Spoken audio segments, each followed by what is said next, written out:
இந்த இமேஜில் காமிக்கிற மாதிரி ஃப்ரண்ட் நெக்லைனோட பேட்ச் எப்படி கொண்டு வரதுன்னு பார்த்துடலாமா? அதுக்கு உங்களுடைய பேட்டர்ன் ஷீட்டில் வந்து என்ன ரெக்வைர்ட் ஷேப்போ அதை வந்து நெக்குக்கு வந்து வரைஞ்சிக்கோங்க. ஒன்ஸ் வரைஞ்சிட்டிங்க அப்படின்னா நெக்லைன் 1 நெக்லைன் 2 அப்படிங்கிறது இருக்கும். நெக்லைன் 1 தான் நீங்கள் ஃபஸ்ட்டு போட்ட ஷேப். இப்போ ஃபஸ்ட்டு நம்ம ட்ரா பண்ண ஷேப்பில் இருந்து ஒரு 3 to 4 இன்ச்சஸ் வைடில் நல்லா அதே மாதிரி வந்து ஷேப் கொண்டு வந்தாலும் சரி, இல்லை கீழே வர்றப்போ வந்து ஒரு டைமண்ட் ஷேப்க்கு நீங்கள் ஃபினிஷ் பண்ணாலும் ஓகே.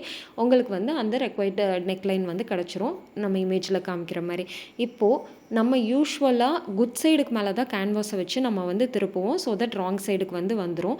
ஆனால் இதில் வந்து பேட்ச் வந்து நமக்கு ஃப்ரண்ட்டில் வரணும். ஸோ தட் ராங் சைடு வந்து இந்த பேட்ச் அதாவது கேன்வாஸை வந்து ப்ளேஸ் பண்ணிவிட்டு நம்ம நெக்லைனை வந்து அதாவது ஃபஸ்ட்டு இருக்க நெக்லைனை வந்து அடித்து குட்டி குட்டி நாட்சஸ் வந்து கொடுத்துட்டு நம்ம அப்படியே ஃப்ரண்ட் சைடில் திருப்பிட்டோம் அப்படின்னா நமக்கு வந்து பேட்ச் அழகாக வந்து ஃப்ரண்ட்டில் விசிபிள் ஆயிரும். ஸோ இது கரண்ட்டாக பண்ணிகிட்டு இருக்கிறது வந்து பிரின்சஸ் கட் ப்ளவுஸ்க்கு. பிரின்சஸ் கட் ப்ளவுஸில் வந்து நெக் பிரின்சஸ் ஆர்ம் பிரின்சஸ் வந்து சீம்லெஸ் ஃபினிஷ் வந்து கொடுத்துருக்கேன். இந்த சீம்லெஸ் ஃபினிஷ் தெரிஞ்சுக்கணும் அப்படின்னா கமெண்ட்டில் வந்து சீம்லெஸ் அப்படின்னு டைப் பண்ணுங்கள். தேங்க்யூ.